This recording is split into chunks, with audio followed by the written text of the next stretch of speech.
नमस्ते, मैं जया मित्रा, रायपुर छत्तीसगढ़ से। मैं अभी 23 इयर्स से ध्यान कर रही हूँ। लास्ट 23 इयर्स हो गए मुझे ध्यान करते हुए। हम लोगों ने शुरू किया पहले पूजा से, पूजा किया, माँ का पूजा। हमारे घर में माँ की स्थापना हुई। वहाँ माँ को बोला गया कि माँ की पूरी सेवा करनी है, तो मैंने माँ पूजा स्टार्ट किया। उसके पहले मैंने बचपन में कभी पूजा नहीं किया था, ना कभी उपवास, ना कुछ भी नहीं किया था। मेरे पेरेंट्स पहले राधा स्वामी उसके थे, तो इसलिए मेडिटेशन का थोड़ा सा पता था और पूजा कभी नहीं किया था। पर हम लोगों ने पूजा करने लगे। पूजा करते करते मुझे ऐसे फील होने लगा कि मुझे कुछ इंट्यूशंस आ रहे हैं और मुझे कोई गाइड कर रहा है। पहले हम पूजा करते थे माँ दुर्गा की ही, पर लक्ष्मी रूप में। तब मुझे ऐसा लगता था कि माँ को चांदी की थाली में भोग लगाया जाए, बहुत अच्छे अच्छे पकवान खिलाए जाए, और बहुत सारे इंट्यूशंस आते थे। कभी कभी मंत्रास भी आते थे, कभी कभी किसी के लिए कोई मैंने ऐसा आता था कि सामने वाले को हमको ये मेडिसिन्स देना चाहिए, उनको ऐसे ऑयल और ऐसे वो मैंने बताओ आप। फिर धीरे धीरे मेरे को ऐसे आने लगा अंदर से कि नहीं, अब हमको ऐसे पूजा नहीं करनी है, हमको अभी चांदी की थाली में खाना नहीं चाहिए। मुझे कोई ऐसे गाइड करता था, ऐसा लगता था माँ, हम लोग उनको माँ बोलते थे, वो हमको हर समय गाइड करती रहती थी। अब चांदी की थाली में नहीं, मुझे अब बर्तन उसमें चढ़ाओ, मिट्टी के बर्तन में खाना, सिंपल खाना। ऐसे मैंने वो पहले तामसिकता से लेकर हमको सात्विक में लाने लगी धीरे धीरे। सात्विक तो हम लोग सब समय थे, हम लोग ने तो नॉनवेज सबसे छोड़ दिया था जब से हमारे घर में माँ की पूजा होने लगी थी। पर स्टिल खाना और सिंपल होने लगा, बहुत ज़्यादा सिंपल। हम लोग बहुत ज़्यादा, तब मुझे पता नहीं चलता था, मैं पूजा करते करते मैं ध्यान पे चली जाती थी। ध्यान पे जाते फिर मुझे पूरे इंट्यूशंस आते थे, अब ऐसे करना है, अभी ऐसे करना है, पूरे संसार का पूरा बहुत कुछ इन्फॉर्मेशंस मेरे को आता था।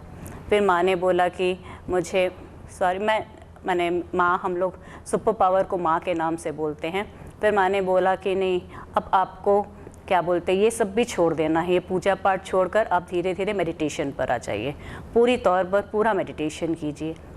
जैसे जैसे मैं मेडिटेशन पे जाने लगी, मेरा सिक्स सेंस और भी ज़्यादा बढ़ने लगा। वो बचपन से मेरे को थोड़ा सिक्स सेंस का था, मेरे को हर कुछ इंट्यूशंस आ जाते थे, फिर भी पर मुझे इतना ज़्यादा उसका नॉलेज नहीं था। और जैसे ही मैं मेडिटेशन करने लगी, मुझे सिक्स सेंस का और भी बहुत ज़्यादा आभास होने लगा। मैंने कभी कभी तो मेरे पास सभी इन्फॉर्मेशंस आ जाते थे, सामने वाला बैठा है, उसका एटीट्यूड, उसके अंदर उसका क्या विचार चल रहा है, सब कुछ मुझे पता लग जाता। इससे क्या हो रहा था, मेरी सबसे दूरियां होती जा रही थी, क्योंकि मुझे सबके अंदर का और बाहर का पता चल रहा था। तो फिर मैंने सोचा नहीं, इसको भी मैंने माँ को बोला कि नहीं, मुझे ये नहीं चाहिए। मुझे वो इन्फॉर्मेशंस भी मिलता था जो वर्ल्ड वाइड होने वाला था, पर वो मुझे बहुत ज़्यादा डिस्टर्ब करने लगा, क्योंकि मैं उसके लिए कुछ नहीं कर पाती थी। मुझे पता चलता था अभी ट्रेन एक्सीडेंट होने वाला है, अभी इतना बड़ा लैंडस्लाइड होने वाला, पर मैं उसके लिए कुछ कर नहीं सकती थी। तो मुझे बहुत ज़्यादा अनईजी फील होता था। फैमिली में भी जो होने वाला रहता था, जैसे अभी इसकी डेथ होने वाली, अभी इसका अच्छा भी बुरा भी, अच्छा तो अच्छा लगता था, पर बुरा मुझे बहुत ज़्यादा डिस्टर्ब करता था। तो फिर मैंने धीरे धीरे सोचा नहीं, अब मुझे वर्ल्डली चीज़ों से निकलना है। तो जैसे ही मैंने सोचा वर्ल्डली चीज़ों से निकलना है, धीरे धीरे मेरे को ये सब इंट्यूशंस कम आने लगे। फिर भी अभी भी आता है, अभी भी मैं लोगों से जब ज़रूरत होती है कनेक्ट करती हूँ, मैं लोगों को हेल्प भी करती हूँ। पहले बहुत सारे मेडिकल इश्यूज़ लेके भी लोग आते थे, मैं उनको ट्रीट भी करती थी। पर इससे मैं एक ड्रॉबैक फिर मुझे पता चला, अपने उससे नॉलेज मिला कि नहीं, हमको ये सब इंटरफेयर नहीं करना चाहिए, क्योंकि वो उसका कार्मिक अकाउंट है, हमको लोगों के कार्मिक अकाउंट में इंटरफेयर नहीं करना चाहिए। तो फिर मैंने ये भी छोड़ दिया, और इससे मैंने देखा कि इसका साइड इफ़ेक्ट्स भी हमको होता था बहुत ज़्यादा। तो फिर हम धीरे धीरे खाली मैं फिर मेडिटेशन एंड अभी बस नॉलेज गेन करती हूँ स्पिरिचुअल वर्ल्ड से। फिर हम लोग तब बिलासपुर में रहते थे, बिलासपुर के बाद हम लोग रायपुर शिफ्ट हुए। तो यहाँ आकर मैं सोचने लगी कि मुझे यहाँ पे कहाँ मिलेगा स्पिरिचुअल वो। मैं यूनिवर्स को, माँ को बोलने लगी कि मुझे अभी यहाँ पे भी वैसा ही एनवायरनमेंट चाहिए स्पिरिचुअल उसका। तो फिर मुझे श्वेता दास मिली।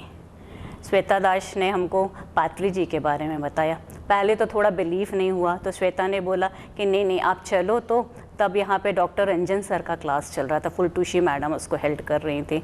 तो हम लोग यहाँ आए, हमको वो क्लास बहुत अच्छा लगा, फिर हम रेगुलरली आने लगे। फिर पात्री सर आए, फिर पात्री सर से मुलाकात हुई, मुझे बहुत अच्छा लगा। वो बांसुरी बजा रहे थे तो मुझे ऐसा लगा कि एकदम कृष्ण भगवान बांसुरी बजा रहे हैं। मैं उनको अभी भी हर समय मेडिटेशन में उनको प्रणाम जरूर करती हूँ। और बस अभी भी पात्री सर आए थे तो मैंने पात्री सर से मिली, मुझे बहुत अच्छा लगा। फिर मुझे यहाँ पर ज्वाइन करने के बाद पिरामिड्स के बारे में बहुत सारी इन्फॉर्मेशंस मिली, मुझे उसका नॉलेज मिला। पिरामिड से फिर मुझे लगा कि नहीं, और ज़्यादा मुझको पावर और ज़्यादा मिलता है पिरामिड के अंडर मेडिटेशन करने में, इससे भी मुझे हेल्प मिला। इंट्यूशंस आते हैं, मैंने बोला यहाँ पे मुझे आज यहाँ पे आना था, वो मुझे तो नहीं पता था कि आज आना था। शिल्पी ने तो मुझे आज मॉर्निंग को ही फ़ोन किया, पर मुझे 4 दिन से मेरे को अंदर प्रिपरेशन हो रही थी कि नहीं, मुझे कहीं जाकर कुछ बोलना है मेडिटेशन के बारे में। मैंने कभी ये सोचा ही नहीं था कि मैंने मेडिटेशन कैसे स्टार्ट किया, पर मुझे 4 दिन से ये आ रहा था कि नहीं, मुझे मेडिटेशन के बारे में बोलना है। मैंने स्टार्ट कैसे किया, हाँ मुझे बोलना चाहिए पूजा से, ऐसे ही मुझे इंट्यूशंस आते हैं। मैंने पता चल जाता था, ऐसे मुझे लगता है कि हर कोई मेडिटेशन करेगा तो उसको इंट्यूशंस आने लगेंगे, उसका माइंड ज़्यादा फोकस्ड हो जाएगा, पीस हो जाएगा, तो वो अपने कामों को भी बहुत अच्छे से कर पाएगा, वो बहुत सारी डिसीज़ से अपने आप को बचा के रख सकेगा। आप में एंग्जाइटी नहीं होगा, आप में एंगर नहीं होगा, आप में एसिडिटी फॉर्म नहीं होगी। एसिडिटी फॉर्म नहीं होने से आपको हेडेक नहीं होगा, आपको ब्लड प्रेशर नहीं होगा, आपको शुगर नहीं होगा। बहुत सारी डिसीज़, बहुत सारे के सर्कमस्टांसेस में भी आपको ये हेल्प करता है, क्योंकि वो आपके माइंड को, मेडिटेशन आपके माइंड को पीस रखता है। एंड फुल मून मेडिटेशन तो बहुत ही ज़्यादा पावरफुल है। मैं 1-2 बार कांगेर वैली मेडिटेशन, वहाँ पे फुल मून, 1-2 बार मैं क्या बोलते फुलटूशू के वहाँ पे मैंने फुल मून वो किया, वो बहुत ज़्यादा एनर्जेटिक रहता है, अलग सा ही पावर आता है। एक फुल मून मेडिटेशन में अपने को 15 डेज़ का एनर्जी मिल जाता है। और आप यदि एनर्जेटिक रहेंगे तो आप पूरे एनवायरनमेंट में अपनी एनर्जी, पॉजिटिव एनर्जी आप उसको वो कर सकते हैं। ये मैंने अपने घर पे देखा है। जो मेरे घर पे सर्वेंट्स वर्क करते हैं वो भी पूरे वेजिटेरियन हो जाते हैं धीरे धीरे। मैं तो वेजिटेरियन हूँ, हमारी पूरी फैमिली है, जबकि हम बंगाली फैमिली है, still we are completely vegetarian family. तो हमारे सर्वेंट्स भी धीरे धीरे वेजिटेरियन हो जाते हैं, हमारे जो फ्रेंड्स हैं वो वेजिटेरियन हो जाते हैं। तो मुझे लगता है कि हमको किसी को वेजिटेरियन बनने के लिए फ़ोर्स करने की ज़रूरत ही नहीं है। हम यदि सबको कन्विंस करें, if not force, if we can convince people कि आप मेडिटेशन करो, तो मुझे लगता है अपने आप पूरा वर्ल्ड चेंज हो जाएगा, क्योंकि सबकी थिंकिंग चेंज हो जाएगी, सबका माइंड चेंज हो जाएगा, सब पॉजिटिव हो जाएंगे, सब कुछ का पॉजिटिव वो देखेंगे, किसी की नेगेटिविटी नहीं दिखाई देगी। हम खुद पॉजिटिव हो जाएंगे तो सब हमको पॉजिटिव ही पॉजिटिव दिखेगा। तो मुझे लगता है हर किसी को अपने लिए, अपनी सोसाइटी के लिए मेडिटेशन करना चाहिए। मेडिटेशन अपने आप को और अपनी सोसाइटी को वेल रखता है, और अपनी फैमिली को भी, और आपके वर्क पर्पस पे भी आपको बहुत हेल्प करेगा। स्टूडेंट्स अच्छे से एजुकेट हो पाएंगे, अच्छे स्टडीज़ में पूरे फोकस्ड हो पाएंगे। जो वर्किंग पीपल हैं वो अपने काम पे पूरी तौर पर फोकस्ड हो पाएंगे। जो लेडीज़ हैं वो घर में पीस रहेगा, उनका माइंड पीस रहेगा, तो उनका पूरा घर पे एटमॉस्फेयर अच्छा रहेगा, तो हर तरह से पीस हो जाएगा। मुझे लगता है अपन वर्ल्ड में यदि पीस लाना चाहते तो यही एक वे है। Through meditation only we can bring peace to the world.